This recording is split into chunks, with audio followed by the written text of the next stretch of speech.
All right, so I'm going to talk about this rifle.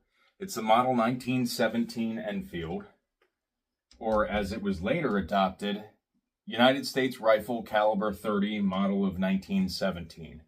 I'm going to talk briefly about the history of this rifle and how it ended up arming up to 75% of the Allied Expeditionary Force, even though we already had a different standard rifle of the time.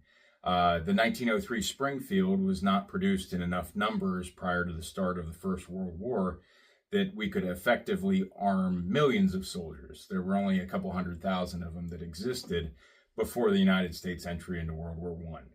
So we ended up with this, and how we got there, this is based off of the Pattern 14 rifle, which is of British design, which that itself was based off of the Pattern 13 rifle. I'm not going to get into the history and the politics and how they got to the Pattern 13 rifle, other than a little brief history of it. So after the Second Boer War, the British realized that they needed to upgrade from the 303 British, and they were looking to move away from the SMLE Enfield. This is a number 1 Mark III, which obviously they continued because this one was made in 1918. But they wanted to upgrade. So they realized that the 93, 95, 97s, it depended on what Mauser action rifles the Boers were using. They used multiple different at the time, and they were in 7mm Mauser. So it was a much flatter trajectory bullet and overall performed much better than the 303 British, so they wanted to upgrade. So they eventually came up with the Pattern 13, which during the trials, it was in 276 Enfield in 1913, and they liked the design, but they had some flaws to it. So in 1914, the British entered the First World War, and they realized quickly that they didn't have enough weapons to arm their troops, so they moved and approached Winchester, Remington, and Eddystone, who were going to have the contracts to build the Pattern 13s, and said, hey, rechamber these in 303 British. We need these rifles now. Produce as many as you can, because we need to get our SMLE rifles out to the front, and we need rifles to help train and arm the Home Guard. So they entered production as the Pattern 14. And the British got to absorb all of the growing pains of developing a new rifle, thankfully. There are a lot of issues with interchangeable parts and so on, but they got to take the brunt of that. So they moved them back to the 303 British from the 276 Enfield, which, just a side note to how this ended up as a 6-round capacity.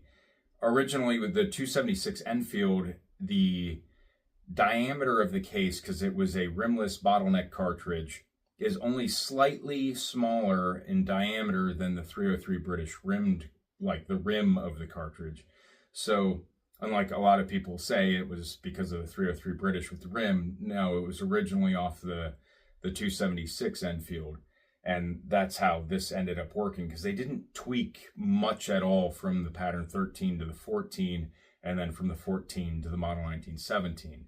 So just like the British, in 1917, the United States was entering the First World War, and we realized that we didn't have enough weapons to arm the Allied Expeditionary Force. We only had a couple 100,000 1903 Springfields, and that was not enough to arm millions. So the United States approached the British and said that, hey, we would like to buy the tooling and so on that you had paid for in the plants in Winchester, Remington, and Remington subsidiary Eddystone, and they ended up being successful in doing so. So they could change the Pattern 14 back or over to 30-06 then, so we could have a standard cartridge. And from that, that's how we ended up the 6-round capacity instead. And we were already outfitted to produce as many as possible. There's a few things that happened during the war that affected production numbers, but overall, it entered with so much more in production than the 03 Springfield that by the end of the war, the 03 only produced 800,000 to 900,000 rifles, whereas there was over 2 million of the 1917 Enfields that were produced, and even just after the war in 1919, an additional was 170 some thousand were produced. So this rifle was a little bit famous, like Alvin York, unlike the movie. Alvin York used a 1917 Enfield as well as a 1911. The movie portrays him with an 03 and a Luger. That's not what he was actually armed with. He had a 1917 and a 1911, as well as many other heroes that were in the Great War. They mostly used 1917s and not 03s. Only a few, primarily like the Marine Corps, used 03s and some other units that still had them. In the 20s and 30s, a lot of them were sold for civilian use. They tried to put a lot of it in storage. They sold a lot to the civilians. Even Remington came out with some other models. And Winchester also did the same thing with sportization and trying to market them to the civilian market. That's how the Model 30 came out and Model 34. So there was some interest in them. A lot of veterans from World War I, they used a rifle and they still had some interest with it.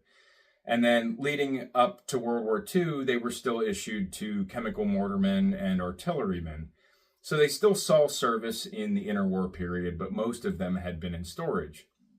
But as we were leading up to the Second World War, they could see the writing on the wall and they started pulling a lot of them out of storage and then removing the bluing and Parkerizing them for use in the Second World War. So just like the First World War, due to shortages, it was pulled again and entered back into service. So even in North Africa, they were used by artillerymen. Lieutenant Colonel Peterson from the 101st Airborne reported seeing them being used in France by some rear echelon units. And they saw prolific use in the Philippines by American troops and Filipinos. And then after the fall of the Philippines, the Japanese also used them. And then they got sold for Lend-Lease. So the British Home Guard ended up with Model 1917s. They also had the Pattern 14, but they had the 1917 Enfields that were marked with 30-06, and they just kept them in two separate cartridges. The Free French Army had nationalist Chinese soldiers were also given them.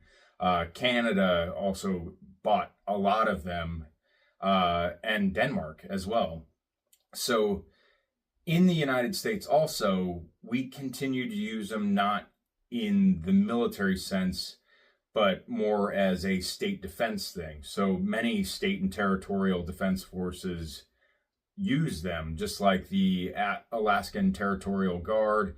I know Georgia State Guard used them, and any of the states that had like large ammunition depots and production facilities, a lot of the security forces still use Model 1917s.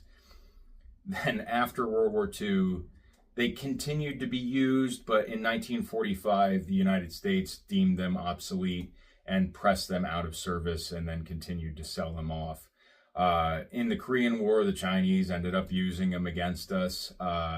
They were used again in Vietnam against us. They saw some limited use in a lot of the Middle Eastern wars, as well as throughout Africa and many of the other wars that occurred. But famously, they're still used today by the Serious Dog Sled Patrol.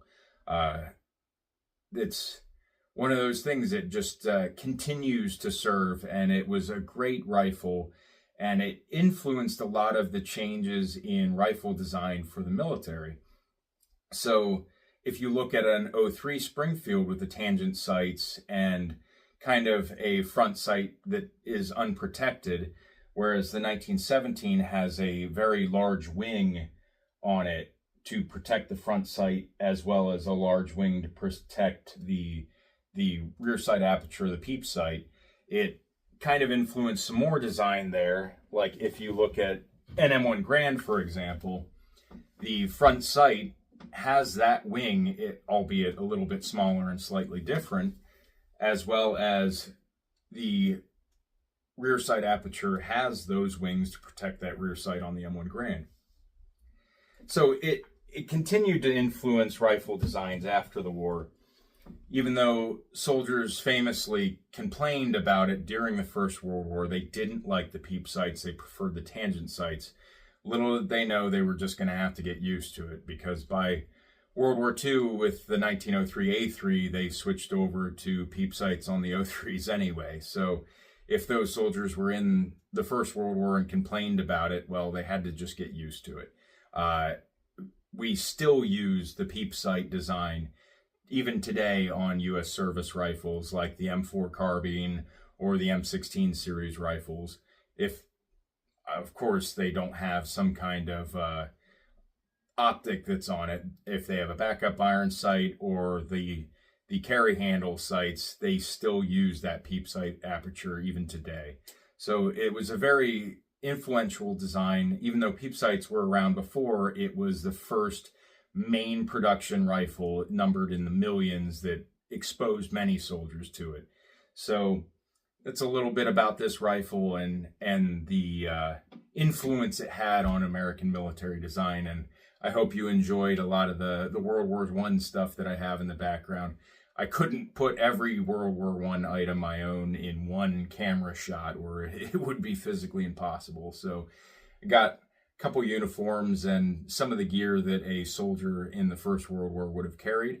So it may hint to the next couple of videos coming up. I'm going to be doing some of the gear and talking about it. So if you want to see those videos, please like and subscribe. Thank you.